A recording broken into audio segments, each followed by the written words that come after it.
Well, thank you. Well, thank you all very much for joining the Arlington Philharmonic for our family postcards of Christmas and the holiday.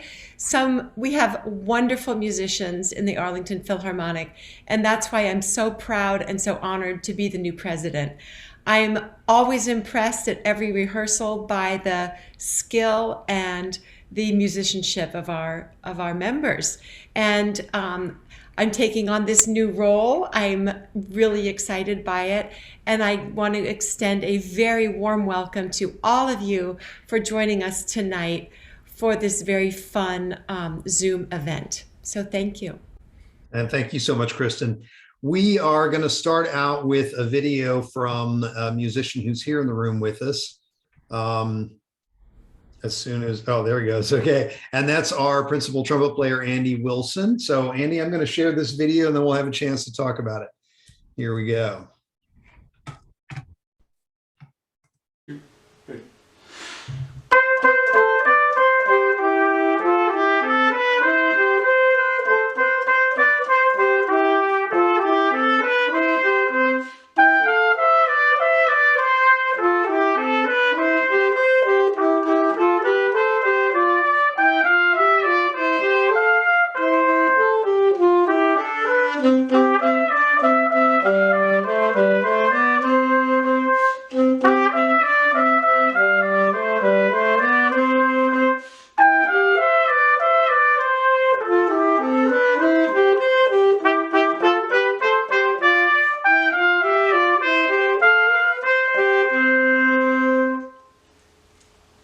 Hello, my name is Andy Wilson. I'm a member of the trumpet section with the Arlington Philharmonic. With me is my son Lee playing the alto saxophone.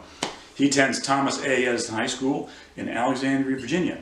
So we first play a good King Wenceslas for you, and we're going to end our little set of 2 songs here with Deck the Halls of Boughs of Holly. We'd like to wish you all a very happy holiday season, and thanks for watching.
Bye-bye.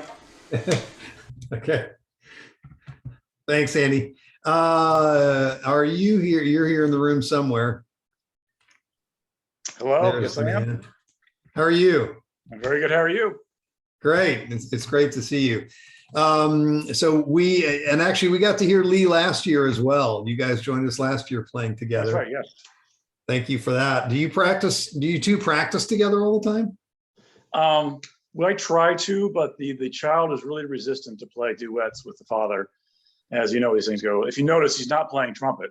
So we tried that many years ago. That didn't work out well. So, in full admission, I did do these arrangements ahead of time, and he practiced them a little bit. I heard them being practiced, and we did that in one take. So, Wow. very, very pleased with that. He's a senior now, so much improved over last year. Wow, that's fantastic. And one of the things that I like about the holidays is the families getting together. This is something we did more last year than we had before, just because of COVID, right? Like one of the only ways you could really make music together was with your family members. But this is something that comes around every year. So now you just played the concert that we did a week ago, which included the Tchaik First Symphony. And I understand, I heard from a few different people that this was the first time that they had ever played that piece, Winter Daydreams, it's called sometimes. Is that was true for you too? It was the first time I played it. I've heard it, little snippets on the radio. I don't actually own a recording of it. So I was looking on YouTube to find some nice recordings of it. But no, it was a pleasurable experience to play this new piece to us, even though it's clearly not new. But it gets eclipsed, especially in the brass world, by 4 and 5. Yeah, it's the big symphonies at the end of his career do sort of eclipse some of the early ones. But, and I think I mentioned this in the concert too. Oh, Jeff says first time for him as well. That he considered this actually one of his best pieces. And he mentioned it even above his later symphonies, which I think is kind of interesting. So, I mean, there might have been a certain amount of sentimentality there as well. And also just rebelling because his own teachers had given him a hard time about it, but it was his first chance to have kind of his own voice. So, well, I found it to be a very clever piece and very well crafted. And I was pleasantly surprised by it because at first I'm like, well, we never play this piece. I'm not sure what to expect. I mean, we collectively musicians, we don't study it. It's not in the excerpt books or anything like that. So, but I really enjoyed playing it. So thank you for programming it and teaching it to us, really.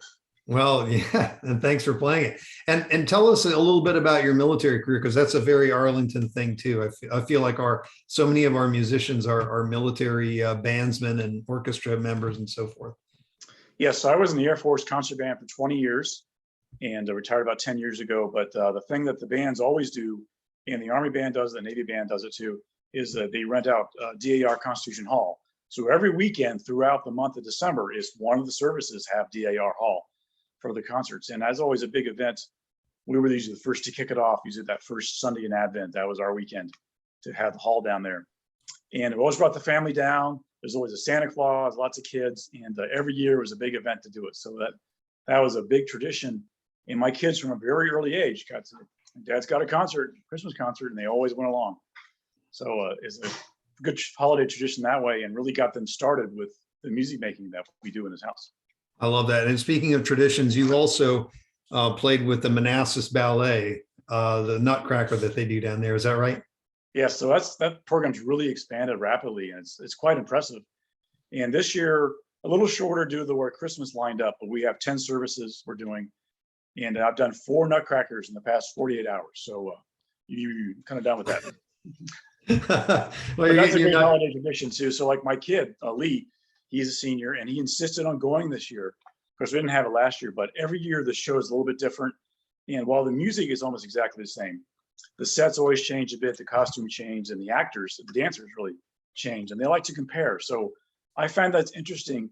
From a player's perspective, it's a little bit repetitive, but from the audience perspective, they go year after year after year and look for new things, and they re-enjoy it every time it occurs. So that the Nutcracker is now a big holiday tradition as well. Yeah. Well, I love hearing that. We had a number of people that did it. So, and of course, we had the suite on our concert too. So that was part of the. You kicked it off for us. Yes, you did. And we got to try some tempos that they weren't always able to do with dancers. So that's a nice thing as well. Okay, well, that's great. Thank you, Andy. Thanks for joining us. Thanks for bringing Lee as well on video. And we are going to now transition to the Shavin family. And I think we probably have David in the room. So I'm going to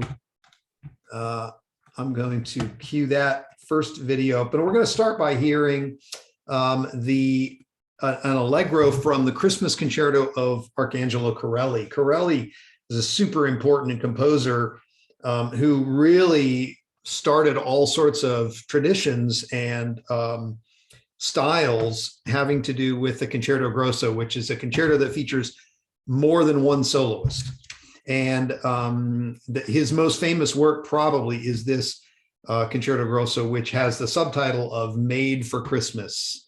And so it's called the Christmas Concerto. So David, I'm going to play this one, and then maybe you can jump on and talk with me for a second here. We're going to play now an arrangement for 2 violins of the very famous Christmas Concerto of Arcangelo Corelli.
And that was especially kind of interesting because the way it was divided up was that David was basically playing the bass line all the way through, and Nancy was playing both of the violin parts on top. So kind of going back and forth between those.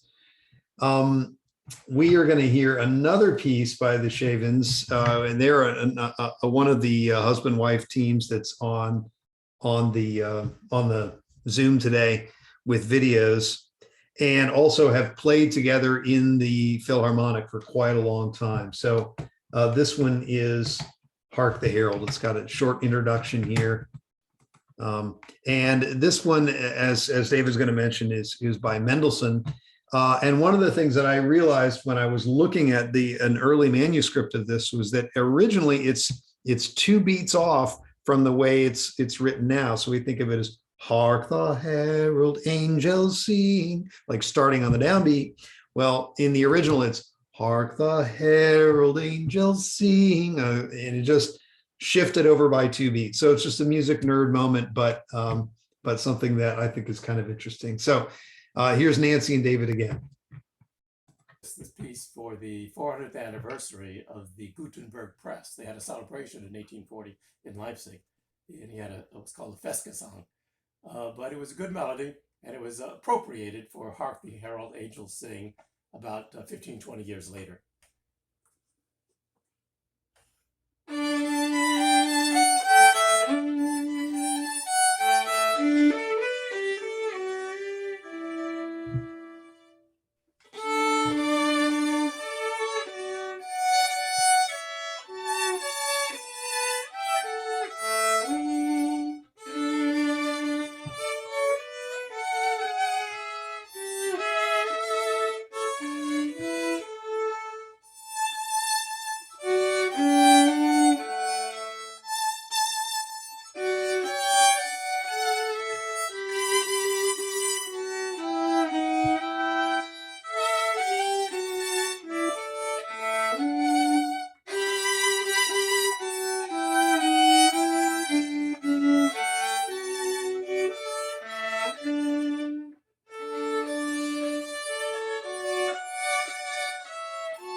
All right, well, that's hours of fun to play together. And of course, there's so much good holiday music for sure. So it's something to do no matter how dark or bad the weather gets, although it's been too nice out recently, I think, personally.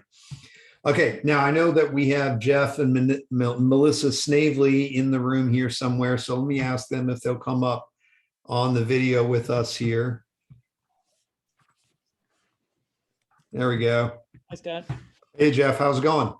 Good, thanks. You had some nice clarinet parts in this concert that we just did as well. Yeah, and like Andy was saying, it was fun to experience a new piece that most of us aren't very familiar with. And sometimes first symphonies are a little bit simplistic, like Beethoven's First Symphony, but this one had a lot of meat and complexity.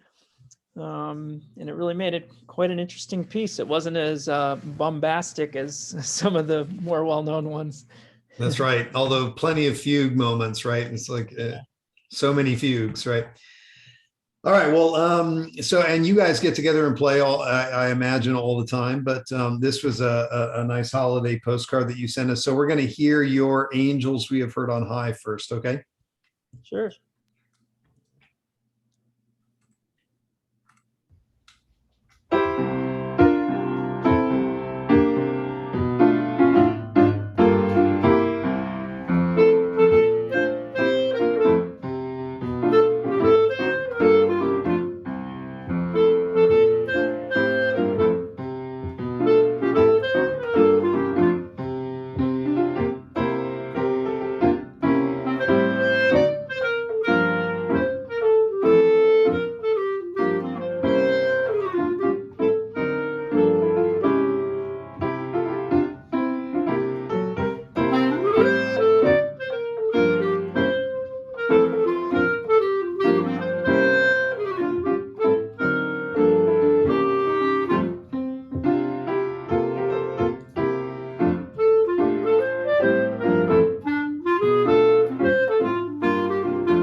right, so a little bit of the Benny Goodman tradition here, huh?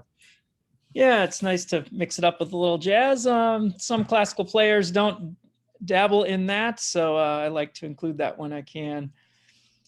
That's always been one of my theories, actually, that that the sort of improvisational quality that always was a part of all music making, including classical, is something that got sort of artificially stamped out. And I think it's great when people recover it, because I think it makes you a better musician when you can go off script sometimes too. So Absolutely, and music schools kind of segregate the two sides like that. And really, I think improvisation class should be required for all music students, as you mentioned.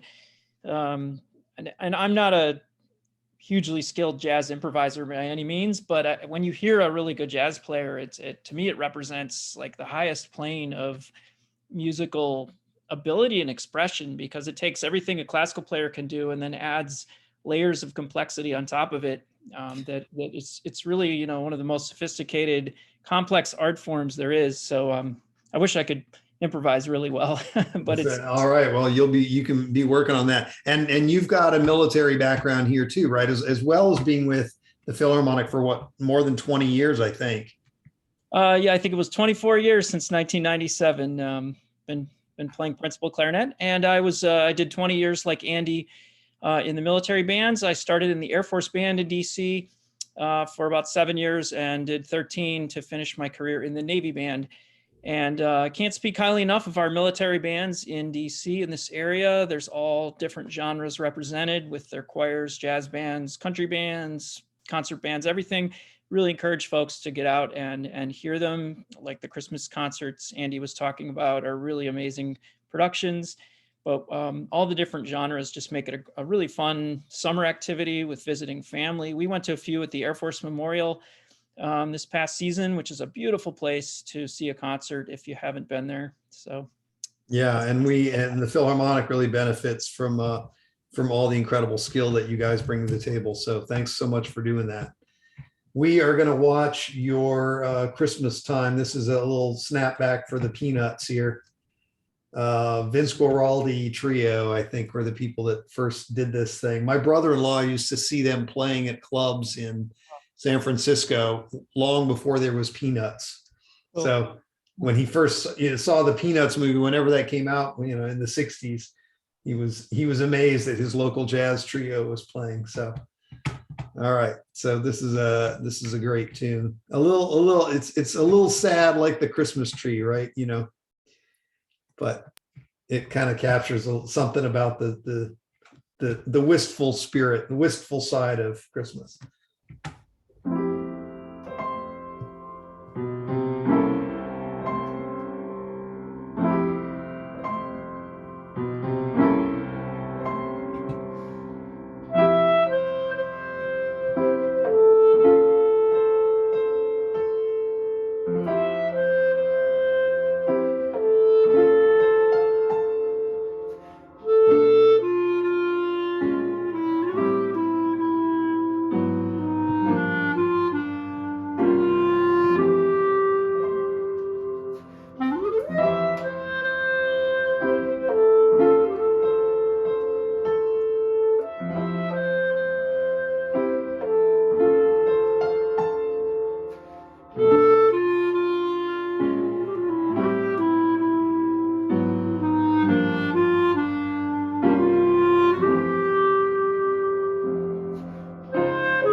All right. Thanks, Jeff. And make sure to say thanks to Melissa as well, playing the part of Schroeder there. Thank you for having me. All right. Take care. We are going to hear from a couple who are not with us in the room, but however are very important for the Philharmonic. And this is Tim and Mary Thulson. And they're playing a French carol for you. One of the great things about the holiday season is not just all those old favorites coming back, but also some much lesser known pieces, which are absolutely gorgeous and have these traditions from around the world. And it's our privilege as classical musicians, not only to be able to travel in time, but to be able to travel in space and experience traditions from all over the world. So here is their piece.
That is a gorgeous piece. And I believe that is probably arranged by Tim, who does a lot of the arranging for them. And this pairing of violin and cellos we're about to hear again is fantastic, because you got the bass line, you've got the melody, and they can cover everything in between. So it's really nice. But one of the things that's really interesting too is the way people are able to blend all sorts of different instruments and things together to make the music work. And that's part of the fun of it. I want to invite everybody in the room, if you feel like it, in the chat, just to drop a word about a favorite Christmas or holiday music tradition that you particularly love or celebrate with your family. I think it's neat to see a little bit of that. And I'm going to introduce our final act for this evening, and that is the Hendys. Sanae and Jordan Hendy are new to the Philharmonic. In fact, they just took over the Crescendo chamber music, youth chamber music program that we have. And they've been coaching that this fall. And they are brilliantly talented and extremely personable as well. And so we're going to hear from them a couple of things, and I'm going to start here with Silent Night.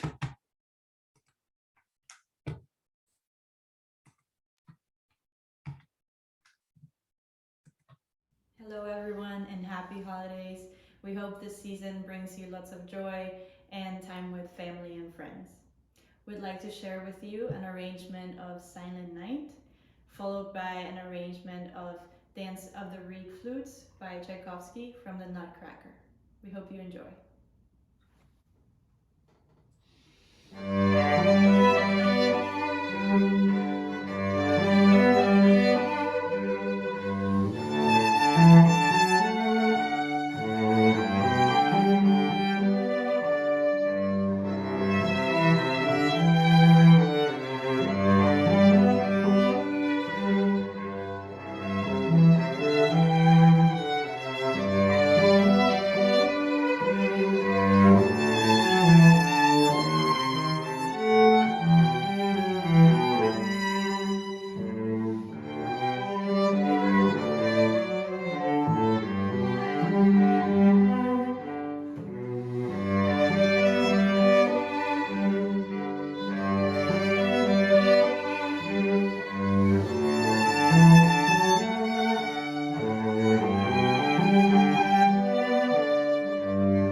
We've seen a couple of memories coming in here, and a few have been shared privately here, but family singing around the piano is wonderful. And the Festival of Lessons and Carols, that's a British tradition starting at King's College in Cambridge, if I'm not wrong. And I actually just did a Lessons and Carols up at the cathedral a few days ago. The tradition for that is to start with the old carol, Once in Royal David's City, usually sung by a single chorister. And the tradition is that they don't tell the chorister who the soloist, the choristers, who will be the soloist until a few seconds before they start. And that's a way of keeping everybody from losing their minds with nervousness. So, and then it kind of builds from there. So, and we've had people jumping in all along today into the session. So welcome to those who have come since we started. We're actually just nearly about to wrap up. But we're going to hear one more recording by the Hendys, and then you are more than welcome after that to join the room visually and audibly and say hello and ask any questions and that kind of thing. So here's the final selection. This is actually one of the pieces that we played in the concert. It's from the Nutcracker. It's the dance of the Mirlitons, which is the reed flutes. And one of the funny things that happened at the concert was that we were, of course, this is a big flute feature originally. Here you're going to hear it for violin and cello, but we had the opportunity to play it like a lot of the pieces at whatever darn tempo we thought it should go at, rather than worrying about how that would work for the dancers. So that was kind of liberating. So we were able to play it faster for the flutes, who quite enjoyed the experience. They thanked me personally for taking a faster tempo on the Mirliton. But it's played beautifully here by the Hendys. So please enjoy Tchaikovsky's Dance of the Reed Flutes.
Oh, with that, we've come to the end of our performances tonight. Thanks for the Christmas cards, musicians, and thanks to everybody else who has come. I see some other musicians in the room. Lynn Ledbetter, who comes to us, who came just to play from Texas, to play with us as our concert master for the last concert. Always great to see you, Lynn. Thanks for joining us.